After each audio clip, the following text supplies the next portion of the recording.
Vale. And I'm Monsignor Charles Minor. Welcome to this edition of Real to Real. Owning your own home is no easy achievement these days, and for someone on a limited income, it's almost unthinkable. But Father Brian McCormick and other members of his group have made this dream come true for many families. We'll find out how in a few moments. Learning the alphabet seems a simple task, but for the visually impaired, it's not so easy. Tonight we'll see how technology is helping visually impaired persons lead more personally fulfilling lives. We'll also look back on the events of Solidarity Day in our nation's capital and learn of a group who tries to improve the image of minorities through radio. In Trenton, New Jersey, as in other cities, housing or shortage of it is a serious problem. But in Trenton, they are doing something about it. Father Brian McCormick, for the past 10 years, has been trying to provide affordable housing for low-income people. Let's visit with this man who provides housing not just out of nails, but out of love.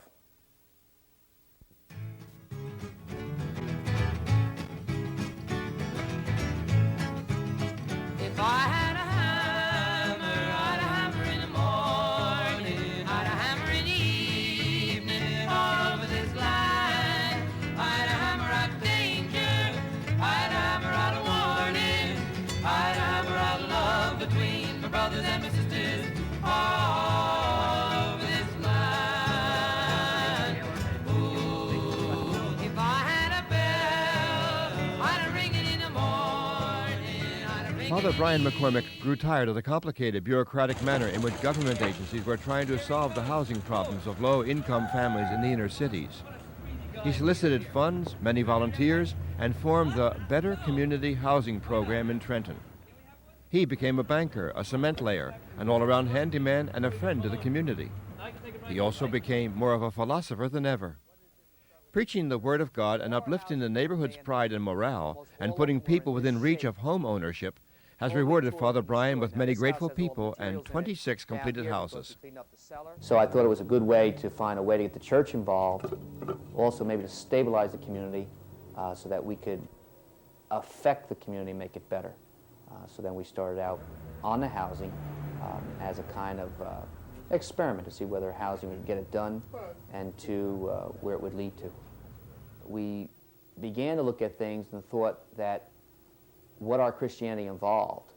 We see the intense problems in the inner city for people who used to live here and left, business people who work in a city and leave, that if they're really Christian as it complements the Good Samaritan, that they would almost instinctively wish to aid in very difficult situations. One of the many professional volunteers Father Brian relies on is Joe Mallory, an architect who devotes many hours of his time and energy to building a better community in Trenton. It gives the people in the lower economic range an opportunity to own their own homes in a financial base that they can afford. I consider the projects and many of the men as small miracles in the fact that we're delivering a service at a much smaller rate than any of the major HUD projects, and we're really not taking anything from the project. My wife still needs a kitchen, but the Lord's been good to me, and I'll volunteer my Saturdays.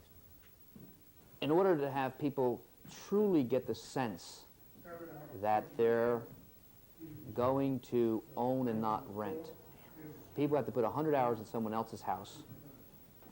They have to put 100 hours in their own house when they come up on our list. Then they have to pay $500 down and $124.46 a month for 10 years. And they have to pay their own insurances, taxes, utilities, fuel.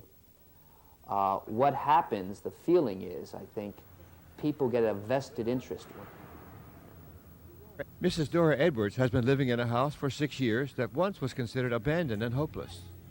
She has just finished paying the house off, and her feelings about it are pretty good. Owning my own home is wonderful because I didn't think it would ever really happen. Actually, I just paid my house off, and I'm very glad. It is a big difference living in something that is yours than living in an apartment because you know you work for this and you appreciate it more.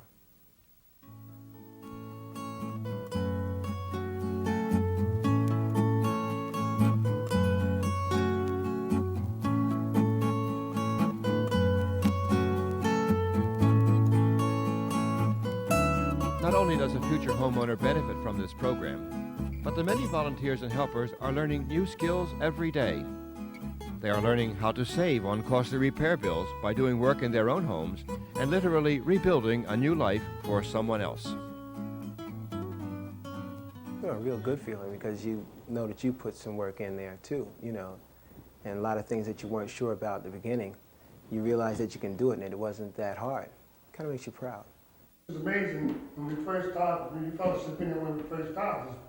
There was nothing up here. The ceiling wasn't in, so these guys put sheetrock and fix the ceiling here and did a remarkable job. And it's made it. The Better Community Housing Program of Trenton was formed some 8 years ago. The president of this organization is Rudolph Taylor, who oversees and checks on the work being done, and who also gives many hours of his own time to get a house in shape for a needy family. I feel that when I help others, we're helping God also. We're doing God's work. This is what God wants us to do, help one another. Father Brian's involvement in the community goes far beyond the housing needs of the people. In Martin House, where he resides, there is always activity and teaching and help for those who come there. The spirit of family is evident among the young and old alike who gather there. I live right in this particular building. It's not exactly like this room. We're building a chapel here right now. But downstairs we have a clothing store in the back, which is an 85 by 23 room. We have a big room for youth meetings for our Boy Scouts, our girls' religion, our art class. We teach electricity. We have a reading class, some lady volunteers to teach reading to some of the young children. I bought this building for $100, and we got many people to work on it and to transform it, especially for the idea of the clothing store, because people couldn't afford their fuel bills. We suggested we get clothes, let them keep the fuel a little bit lower, and we'd help them get inexpensive secondhand clothes. If I had a hammer, I'd hammer in the morning, I'd hammer in the evening, all over this line. I'd hammer out danger, I'd hammer out a warning, I'd hammer out love between my brothers and my sisters, all over this line. Ooh, if I had a bell, I'd ring it in the morning, I'd ring it in the evening, all over this line. I'd ring out danger, I'd ring out a warning, I'd ring out love. There are many people involved in the Better Housing Community Program who make it work. We have shown you just a few of the dedicated people who give it so much. To those people who help rebuild homes and lives in Trenton, we hope others will soon join you.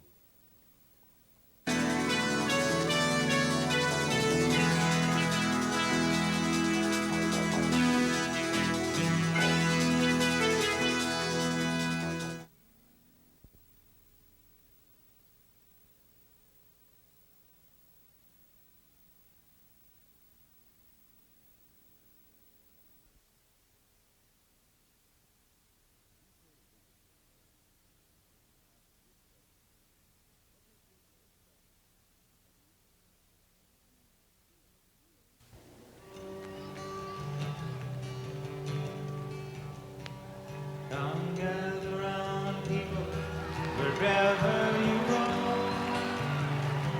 and admit that the waters around you have grown, and accepting that soon you'll be drenched to the bone. If your time to you is worth saving, then you better start swimming or you'll sink like a stone. For the times they are a-changing.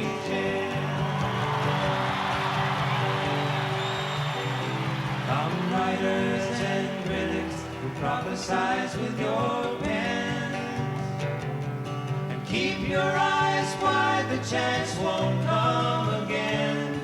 And don't speak too soon, for the wheel's still in spin, and there's no telling who that it's naming.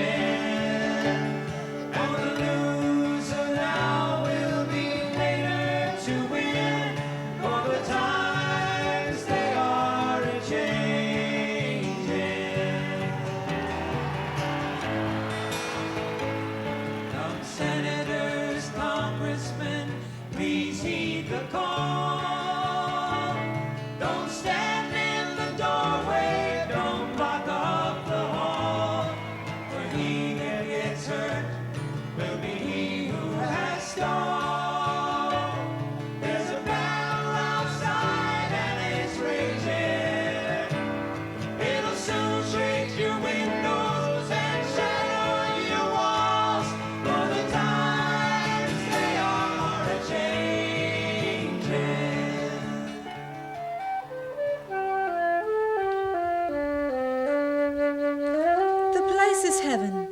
sound of harp music is flowing throughout. This really isn't heaven. It's Studio West, a recording house in downtown Chicago. And this is Heartbeats in the Making. Heartbeats, feel them beating day by day. Whoa, hear them heartbeats. Can we ever find a way? The place is heaven. Yeah, the sound of Rod harp Serling. music is flowing throughout, that kind of thing, you know. Heartbeats offers a slice of life, a series of 30-minute radio dramas emphasizing Christian values. Its focus is the black community, although the stories are universal. It's one of the projects produced by Ethnic Communications Outlet, a new nonprofit group sponsored in part by the Society of the Divine Word. Derek Simons is executive director of ECO and a Divine Word priest. That we're communicating with story and parable, which is very familiar from the Lord centuries ago, and that we're doing it in a whole different way, but out of the black ethos. Scripts written by black writers, the whole productions produced by a black ensemble. Today, the group rehearses Taxi Driver, a drama in which God becomes a cabbie to find out what his folks on earth are really like. Afterwards, he greets these same characters. The place? You guessed it, heaven. Young man, step forward. What do you have to say for yourself? Hey, man, what kind of trip is this? Hey, you the dude I just ripped off, Jack. Hey, what kind of place is this anyway with all these clouds floating around? Must be some kind of disco, right, man? That's what it is, a disco, right? Kurt Colbert, in addition to acting in some of the radio dramas, serves as producer-director of Ethnic Communications. What we're trying to do is just take and deal with media on a very positive level and show that black folk are about the business of being real people. So Ethnic Communications has several goals. It not only gives professional actors and actresses an opportunity to perform, but also an opportunity to use their talents to break stereotypes by emphasizing values. I hope that it has the power to change some of the ethics, the morality of the black community. It will influence white audiences too, you know, to see, I think, a different side of black culture. Not that we're all pimps and junkies and all that we can be spacemen and supermen and the shadow knows. What we're trying to do is celebrate the dignity of the minority person in our time and in our age. Oh, well, life can be so sweet if you just listen to your heartbeat.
Many of us often dismiss blind persons as being lost, as if a lack of sight was equal to a lack of ability. Well, as we're about to learn, nothing could be farther from the truth.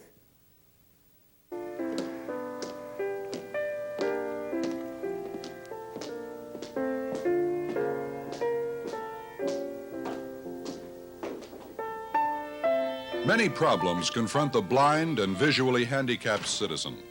However, the real problem of blindness is not the loss of eyesight. The real problem is the misunderstanding and the lack of information, the accessibility to the printed page. Volume after volume, page after page, book after book of printed material is inaccessible to the blind and visually handicapped. Before the advent of radio and television, the only way printed material could reach the blind was through Braille. thousands of tiny dots arranged on paper to form an invisible alphabet.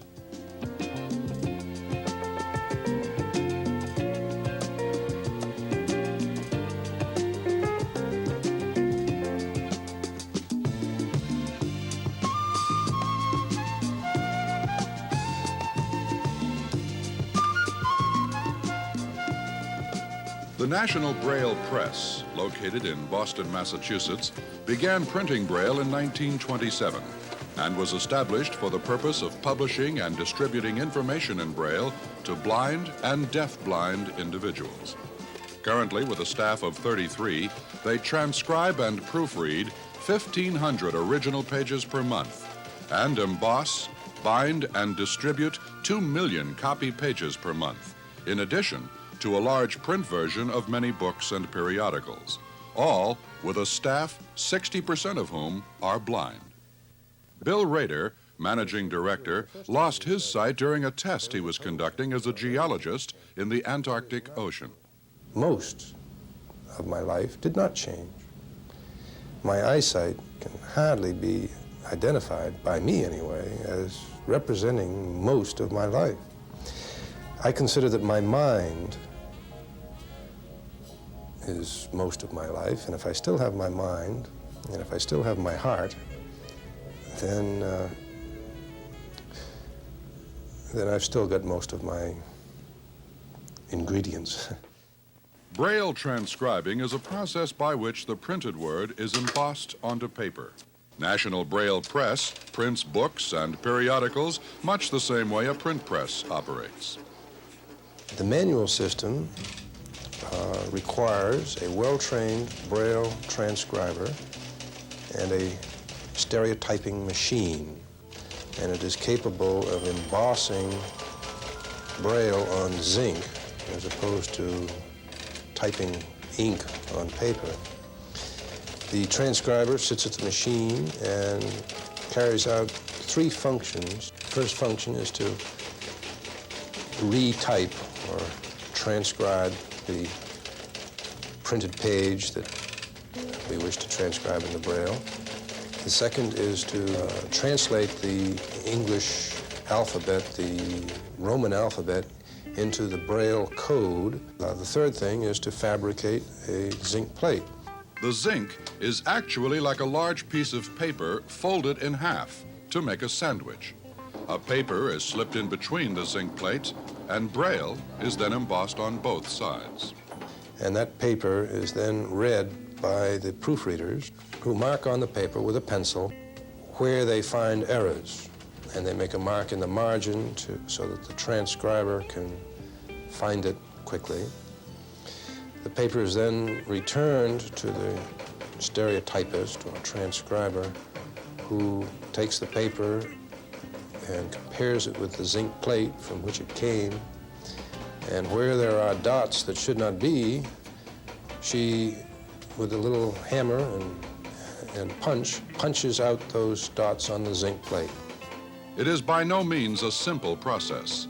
The transcribing of a typical novel takes many hours to complete using the manual system. One of the services that we hope to be able to provide in 1981 is to be able to link our computer to that computer or computers, systems like that, where information banks, computerized information banks are stored, so that the information from that computer can flow over the telephone line to our computer, where it can be transcribed into Braille, embossed on paper, and in a very quick and highly automated fashion. The National Braille Press now transcribes 3/4 of their material through their computer. This provides greater flexibility and requires less training of expert Braillists. However, cost and other factors prohibit many citizens from purchasing Braille. Braille readers, or large type readers, have very, very little access to reference works. Take a reference work as simple as the Dictionary of the American Language. The Webster's New World Collegiate Dictionary is in Braille, 72 volumes in size, and it requires 24 feet of shelf space to store it. Consequently, very few Braille readers have access to that dictionary because it's so big, so bulky, so expensive, over $500 to buy a copy now. Kenneth Jernigan, president of the National Federation of the Blind in Baltimore, Maryland, is both an advocate for Braille as well as a promoter for new technologies such as the Kurzweil reading machine. The Kurzweil reading machine is useful if you understand what its uses are. It's not meant to replace Braille. It's not meant to replace cassette. If it is used in conjunction with Braille and cassette and other things, then it's very helpful and very good to have. If it were to be undertaken as a substitute, so that blind children, for example, did not learn the use of Braille, it could become a very destructive thing. That machine scans by a camera the printed page and translates that into voice. Welcome to the Kurzweil reading machine training session. It's costly. It's over $20,000, so the average blind person can't afford it. But many organizations, agencies, and groups can, and many libraries can. In addition, books are now recorded onto flexible discs and cassette tapes. Talking books are recordings of the same kind of reading material found in any public library. To challenge the demand for Braille print, computers must be utilized for their speed and efficiency. I can understand it because there are so few Braillists left. I am the only one in this area who can do this work. There are a lot of volunteers, but nobody wants to work at doing Braille. And the computers eventually have to take over. I think we have to realize that the world for blind people today is different from what the world for blind people was a few years back. One thing is certain, it will never go back to what it was, for history may almost repeat itself, but never quite and never precisely. That at least is so. Due to the efforts of private agencies like the National Federation for the Blind and the National Braille Press, thousands of otherwise handicapped citizens will now potentially have access to the same information their sighted colleagues have. And because of the activities of the National Federation of the Blind, you will never again have conditions for blind people exactly as they were. We just don't know yet as to how much service this will be, how significant this will be to blind people, but it's certainly an option, and it's certainly one that they deserve to have. The United Nations General Assembly has declared 1981 as the International Year of Disabled Persons, with the hope that we'll all become more understanding of their disabilities. Bill Rader and Dr. Jernigan will help us to see blind people in a different light. Next week, we'll be at a South Jersey hospital to take a close look at the people and equipment that play a vital role in preserving new life, and we'll also be in port to learn about the Apostles of the Sea. In our short segment, the late Archbishop Oscar Romero of El Salvador will be remembered, and we'll see why people do believe in marriage. We hope you have enjoyed this segment of our magazine. Please write us. If you have any questions about the segment you have seen, why don't you let us know, and we'll try to answer every inquiry. Our address is Reel to Reel, 222 North 17th Street, Philadelphia 19103. Thanks for watching. We'll look forward to seeing you again next week. Goodbye, and God bless you.